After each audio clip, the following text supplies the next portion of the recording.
ব্রাহ্মণবাড়িয়ার সরাইলে কাঁচা সড়ক মেরামত করে টাকা উঠানোকে কেন্দ্র করে দুই পক্ষের সংঘর্ষে ৩০ জন আহত হয়েছে। বুধবার সকালে উপজেলার নোয়াগাঁও ইউনিয়নের তেরকান্দা গ্রামে এ ঘটনা ঘটে। এর আগে মঙ্গলবার রাতেও এ ঘটনাকে কেন্দ্র করে সংঘর্ষ হয়। পুলিশ ও স্থানীয়রা জানায়, সম্প্রতি তেরকান্দা গ্রামের একটি কাঁচা সড়ক ভেঙে যাওয়ায় মাটি ফেলে সংস্কার করে মেম্বার গোষ্ঠীর নয়ন ও তার সহযোগীরা গতকাল মঙ্গলবার সকালে একই গ্রামের সর্দার গোষ্ঠীর জুয়েল সিএনজি চালিত অটোরিকশা নিয়ে যাচ্ছিল। এ সময় জুয়েলের কাছে সড়ক মেরামতের কথা বলে ১০ টাকা চায় নয়ন। এতে জুয়েল টাকা দিতে অনীহা প্রকাশ করলে তাদের মধ্যে হাতাহাতির ঘটনা ঘটে।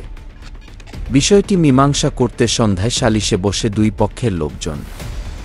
এ সময় উভয় পক্ষের মধ্যে উত্তেজনা ছড়িয়ে পড়লে রাতে ঘণ্টাব্যাপী সংঘর্ষ হয়।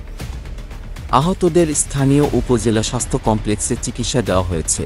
এ বিষয়ে সরাইল সার্কেলের অতিরিক্ত পুলিশ সুপার রাকিবুল হাসান জানান, খবর পেয়ে পুলিশ ঘটনাস্থলে গিয়ে পরিস্থিতি নিয়ন্ত্রণে আনে।